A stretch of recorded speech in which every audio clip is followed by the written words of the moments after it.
মা যদি বেশ্যা হয়, আর কিছু বলার নাই আমার, মা যদি বেশ্যা হয় ওই মায়ের পায়ের নিচে আমাদের জান্নাত।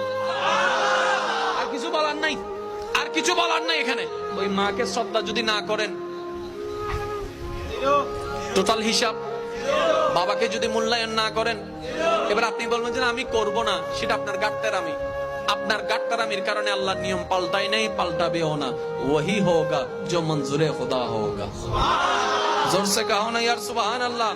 তাহলে যারা মা বাবাকে সেবা করেন আল্লাহর ওয়াস্তে, এটা মনে করবেন না যে আমি খাওয়াচ্ছি, বরং আপনি আল্লাহর কাছে শুকরিয়া করবেন, মাওলা আমার সেই জান্নাতের সেবা করার সুযোগ তুমি আমাকে দিয়েছো, তোমার দরবারে লাখো শুকরিয়া আদায় করছি, বলেন সুবহানাল্লাহ। মা বাবাকে কখনো বর্ণনা করা যাবে? মা বাবাকে কখনো হেয় চোখে দেখা যাবে? এবার মা বুড়ি হচ্ছে, কাঁসবে তো, বুড়ি হলে কাঁসবে না? কথা বলেন না।